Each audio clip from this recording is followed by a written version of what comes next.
Baik,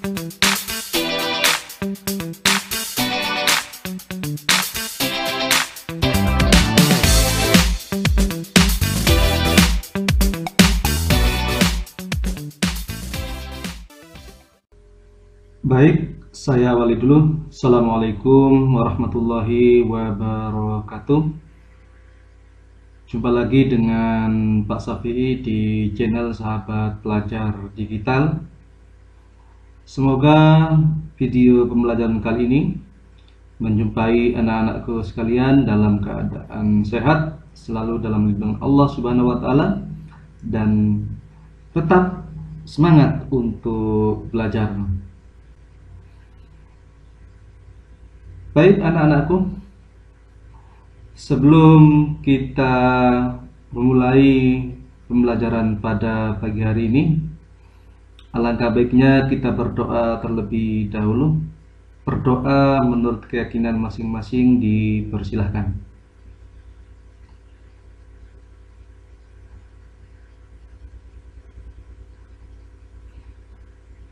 Berdoa selesai.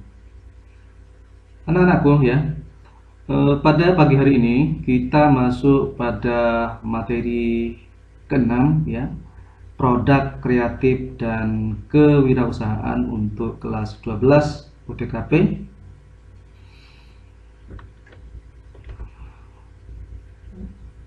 Sebelum ke pokok pembahasan, terlebih dahulu Pak Safi akan menyampaikan kompetensi dasar, indikator pencapaian kompetensi, tujuan pembelajaran, dan selanjutnya ke pokok pembahasan.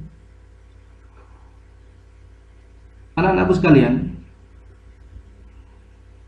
sekarang kita masuk kepada kompetensi dasar 3.9, menganalisis pemasaran produk, melakukan pemasaran produk. Ya, jadi sekarang kita sudah masuk ke KD 3.9 dan 4.9.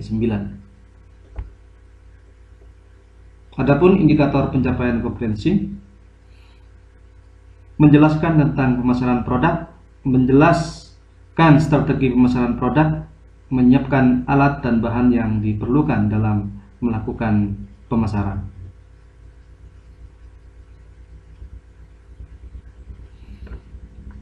Anak-anakku, adapun tujuan pembelajaran pada kesempatan pagi hari ini yaitu melalui kegiatan pembelajaran online daring dengan aplikasi Google Classroom, peserta didik dapat menemukan konsep, menjelaskan dan menyelesaikan masalah terkait strategi pemasaran produk terbaik dan contoh strategi pemasaran produk dengan cermat, memiliki karakter, memiliki kemampuan literasi, membiasakan siswa dalam berpikir kritis, kreativitas, komunikasi, dan kolaborasi. Anak-anak sekalian, adapun pokok pembahasan pemasaran produk pada kesempatan pagi hari ini. Yang pertama, kita akan membahas pengertian strategi pemasaran produk. Yang kedua, strategi pemasaran produk terbaik. Ketiga, contoh strategi pemasaran produk. Baik anak-anakku ya, kita masuk kepada pengertian strategi pemasaran produk.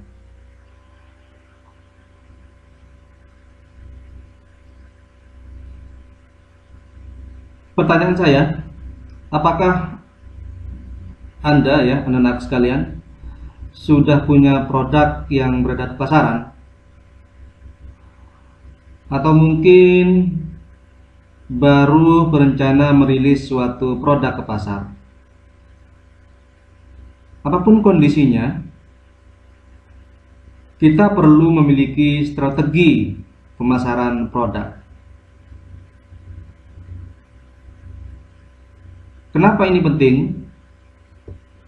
Karena strategi pemasaran produk yang baik dapat membantu memposisikan produk dengan tepat di pasaran. Hal ini tentu dapat meningkatkan daya saing produk Anda.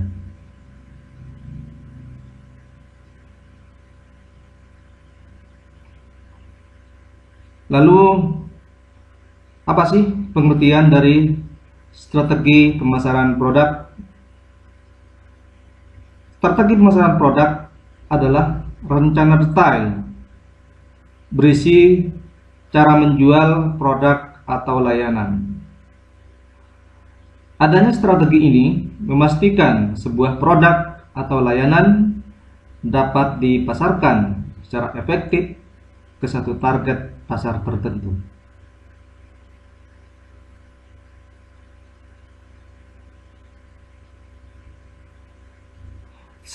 Strategi pemasaran produk merupakan hal vital dalam bisnis. Beberapa pebisnis memikirkan strategi pemasaran produk baru.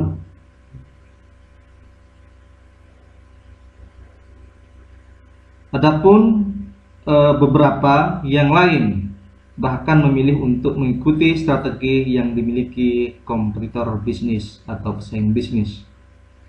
Nah, kalau kita memiliki strategi yang dimiliki oleh kompetitor bisnis, ini bisa membahayakan bisnis. Kenapa? Karena bisnis dianggap tidak original, abal-abal, dan tak punya kelebihan. Sebaliknya, dengan strategi pemasaran produk yang tepat, ini kemudian yang menjadikan bisnis Anda terdepan. Selalu diingat dan dianggap sebagai yang paling hebat. Itu penjelasan mengenai pengertian strategi pemasaran produk. Lalu, bagaimana strategi pemasaran produk terbaik? Yang pertama, yaitu menggunakan media sosial.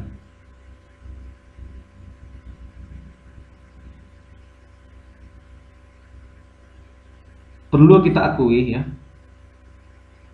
mengecek ketersediaan username ya, adalah hal pertama yang kita lakukan setelah mantap untuk membuka bisnis. Ya kan? Tapi tak ada yang salah soal itu. Mengingat setiap orang menghabiskan waktu di media sosial. Pantas saja untuk memperhatikan hal-hal detail seputar media sosial. Malahan dengan media sosial ya, bisa sangat menguntungkan jika memiliki nama username yang sama di berbagai channel media sosial. Kesamaan username nantinya akan memudahkan pelanggan untuk mencari dan mengikuti media sosial yang digunakan bisnis. Berbicara soal fungsi, ada beberapa alasan kuat mengapa media sosial menjadi elemen penting dalam strategi pemasaran produk. Pertama, media sosial bisa berfungsi sebagai etalase bisnis. Di sini Anda bisa memamerkan produk-produk unggulan bisnis, entah itu lewat visual, foto, deskripsi, dan cerita, di baliknya lewat caption atau detail harga dengan fitur tambahan. Kedua, media sosial bisa berfungsi sebagai member. Maksud saya, media sosial berfungsi sebagai sumber informasi seputar brand atau merek.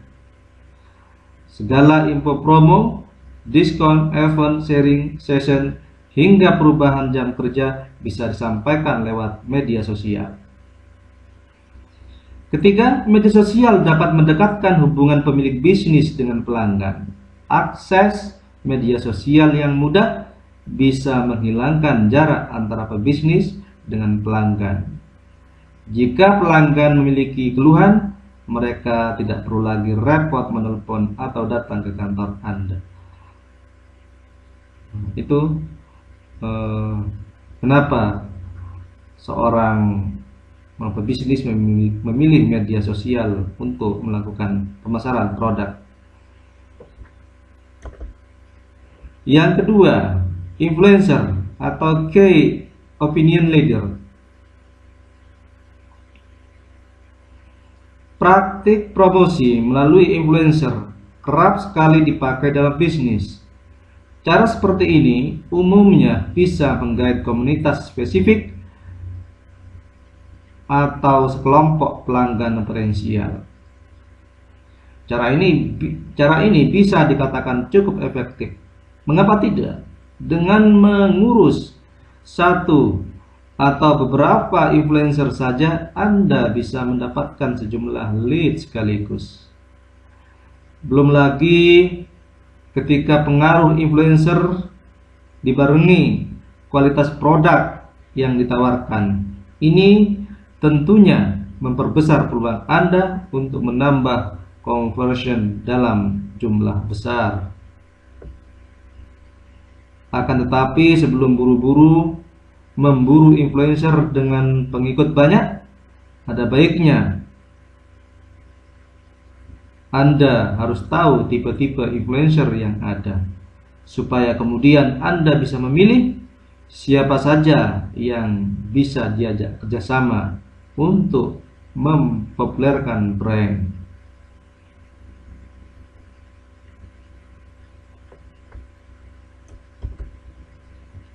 Selanjutnya, program afiliasi. Model pemasaran lewat afiliasi mulai berkembang di Indonesia. Strategi ini tidak lain adalah versi canggih untuk promosi mulut ke mulut. Alih-alih hanya mempromosikan produk lewat rekomendasi orang, program afiliasi membantu strategi marketing supaya lebih impactful, berdampak.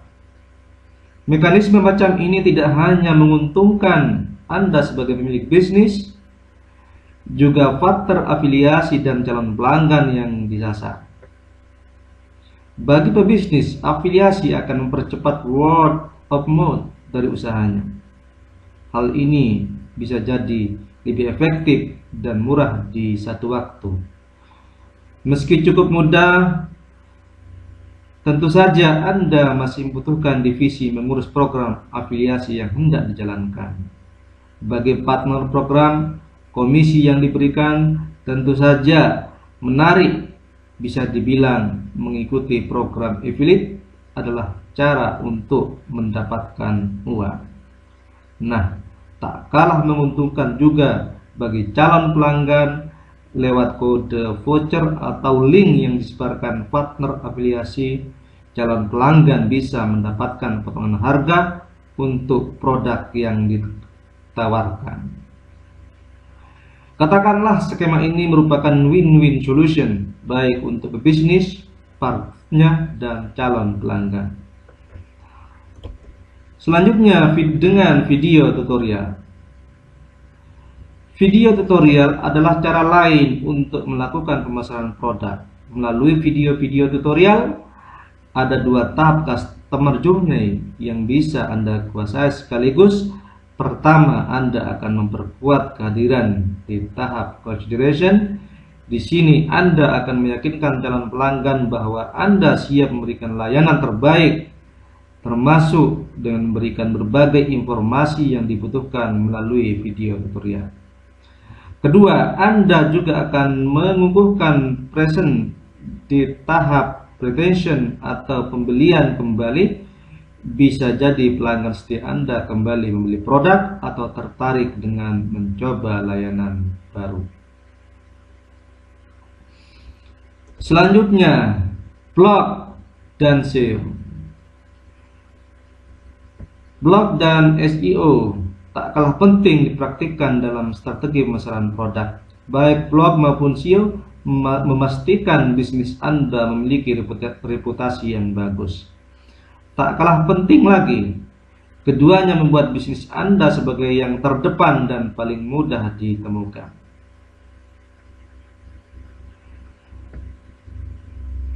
Ketika menerapkan strategi marketing lewat blog, Anda perlu ulet untuk menerapkan setiap tekniknya. Banyak teknis ini pun berubah seiring waktu, tapi jangan jadikan ini sebagai alasan untuk tidak membuat blog.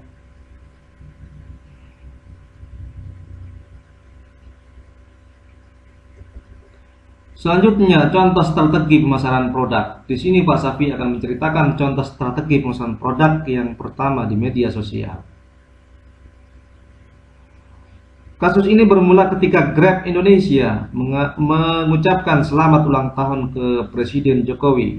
Grab menantang anak ketiga sang presiden, Kaisang Pangarep, untuk mentraktir bapaknya sebungkus martabak yang Kaisang jual lewat layanan GrabFood. Tantangan ini ditanggapi setengah serius sesuai dengan persona Kaisang yang bullyable ya. Tweet ini kembali dibalas dengan candaan receh oleh Grab hingga pada akhirnya Kaisang membalas dengan nada protes. Ini tak lain karena usaha kedai kopi milik Kaisang tak lekas diterima oleh GrabFood. Di titik inilah GrabFood Indonesia masuk dan mempromosikan layanannya. Strategi marketing ini sempat dipuji oleh Kaisang sebelum pada akhirnya ia melayangkan protes ke GoFood karena sistem GoPay, uang elektronik versi Gojek yang sering error. Tak ada resep sukses menjalankan strategi pemasaran macam ini. Sebetulnya bisa dibilang Anda benar-benar bertaruh ketika menjajal strategi promosi ini. Contoh strategi pemasaran produk melalui influencer.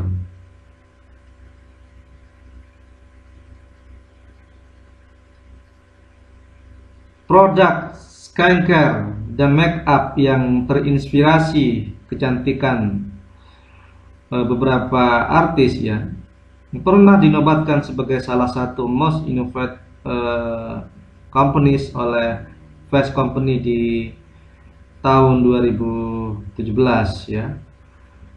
Closure melengkapi visinya sebagai brand yang merayakan kecantikan natural dan keunikan masing-masing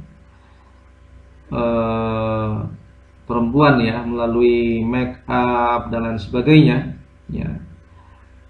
Closure ya konsisten mengandalkan strategi pemasaran dari micro influencer ya.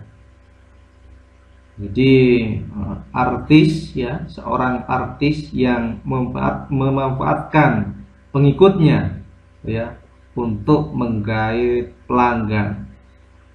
Salah satu contohnya yang dilakukan oleh artis ya.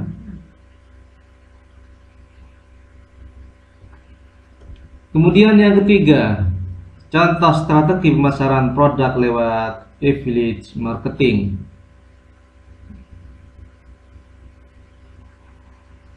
Anda bisa membuat kode voucher unik atau memasang banner referral di website Anda. Opsi pertama cukup fleksibel untuk disebarkan di berbagai channel media sosial, tapi opsi kedua bisa lebih menunjukkan sisi profesional Anda. Kedua opsi promosi ini bukan satu-satunya fitur yang ditawarkan. Dari sisi pembayaran komisi, ini pasti yang terpenting untuk Anda. Ya. Memberikan layanan pencairan yang cepat. Dalam waktu 3 hari misalkan, komisi Anda sudah diproses sampai rekening. Tak kalah penting dari fitur affiliate ya. Akun manager ya. Nah, talent ini berdedikasi untuk memastikan program afiliasi yang Anda ikuti berjalan dengan baik. Namun ini berarti Anda hanya bisa menghubungi affiliate account manager untuk urusan komplain.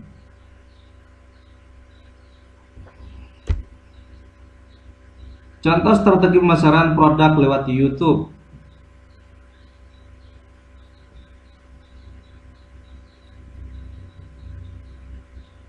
Di tahun 2017, Facebook pernah mengeluarkan fitur baru yaitu Birthday Fundraiser ya. Fitur satu ini mengajak pengguna Facebook untuk mengumpulkan donasi selama 2 minggu sebelum hari ulang tahun. Donasi yang terkumpul akan diserahkan pengguna Facebook kepada organisasi non-profit yang diinginkan si pengguna. Dalam video promosinya, Facebook menampilkan berbagai harapan orang di hari ulang tahunnya, mulai dari memberi makan hewan-hewan di jalan, mengajari anak-anak berkebutuhan khusus, memberi makan orang-orang kelaparan, mengkampanyekan anti-bullying, dan sebagainya. Setelah melihat berbagai harapan, Facebook lantas menambahkan tulisan "Wish bigger on your birthday" yang lalu ditutup dengan pertanyaan, "Apa harapanmu?" Konten video dari Facebook ini hanya mengunggah sisi emosional dari penontonnya. Video ini juga membuat penonton tertarik dan ingin mencari info lebih lanjut soal fitur terbaru Facebook. Ini salah satu racikan pas untuk video berdurasi 1 menit. Dan ini merupakan strategi yang dilakukan Facebook untuk memasarkan produknya melalui video. Selanjutnya, contoh strategi pemasaran produk lewat blog dan optimasi SEO.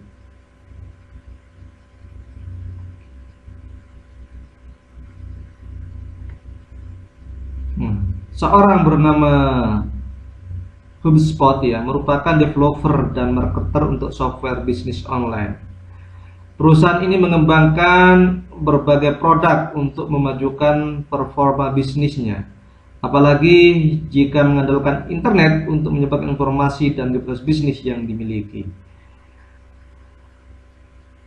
HubSpot membuat berbagai produk seperti Content Management System (CMS), di mana Anda bisa membuat website yang bagus dan menghasilkan uang.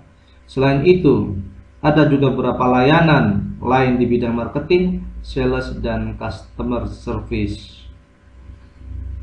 Itu anak-anakku contoh strategi pemasaran produk, baik itu di media sosial, lalu influencer, affiliate marketing, video YouTube, blog, dan optimasi SEO. Itu yang dapat Pak Sawi sampaikan di pertemuan pagi hari ini. Semoga kita selalu diberikan kesehatan, selalu mematuhi protokol kesehatan yang dianjurkan oleh pemerintah. Baik anak-anakku, kurang dan lebihnya Pak Safi mohon maaf. Saya akhiri. Assalamualaikum warahmatullahi wabarakatuh. Terima kasih.